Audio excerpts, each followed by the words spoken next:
These narratives are paranoid narratives, both of them, ours and theirs. They're paranoid narratives because they tell a story of a righteous settler who is facing a constant existential threat because of hostiles, savages all around us, right?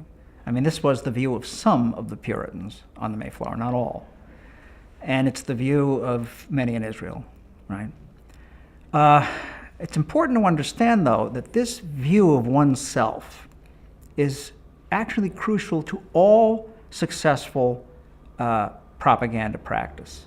I'm talking about certain kinds, not commercial propaganda, obviously, but ideologies thrive through propaganda that depicts its, That's a great line, though. Follow that out. It's really good. Okay.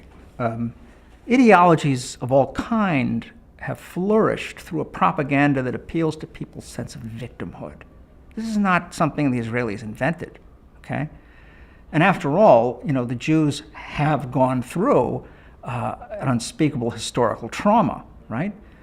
But the fact is that if you look at other sort of reactionary or right-wing propagandas, various kinds, nationalistic and so on, you see that what they all tend to have in common is this view that we are in danger, we are beset, we are victims, they're trying to destroy us.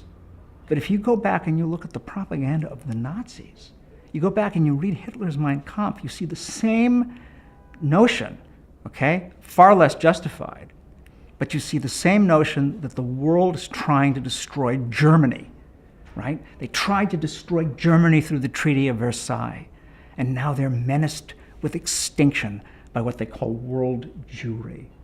Now, you talk to a psychologist, you understand that what we're dealing with here is projection on a grand scale.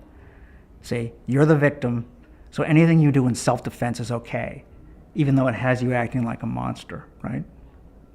But the fact is that in order to understand what Israel is doing when it does this propaganda, we have to understand this conviction of victimhood, see?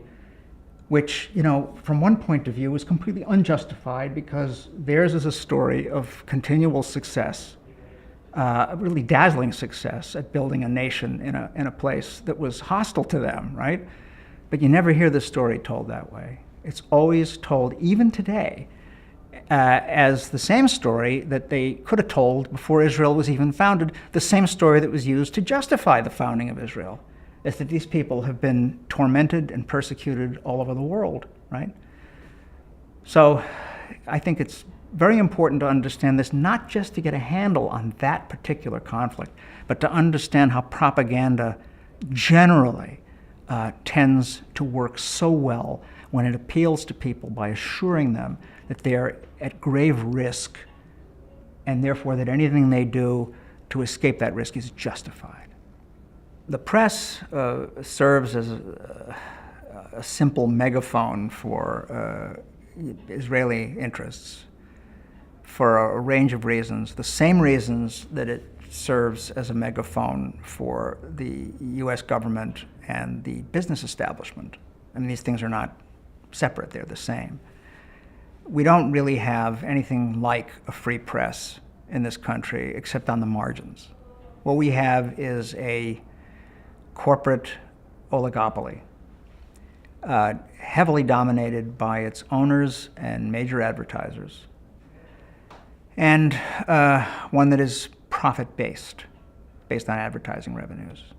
And all these things combine to make the press heel. It does not criticize US government policy because the owners of these huge multinational corporations stand only to gain from sucking up to the government, which makes media policy. There is a pro-Israel lobby, and it's extremely powerful. There's no question about that. I mean, they have a lot of money, and they give lavishly to politicians. I mean, this is demonstrable. This is not a fantasy or a speculation, it's a fact. Well, you can't talk about that because if you do, you're accused by Israel's defenders of trading in the old, protocols of the elders of Zion and stuff like that.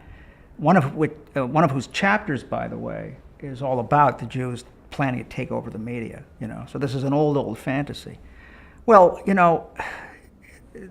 just because there is a pro-Israel lobby and it is powerful doesn't mean that it pulls the strings of the whole system or that it runs the world. It would not be working anywhere near as effectively for all its wealth if its interests were not completely congruent with the interests of the US government and the national security state, okay? That's a fact. I don't care how rich they are. It wouldn't help. It wouldn't matter, okay? That's where their real clout lies. It lies there.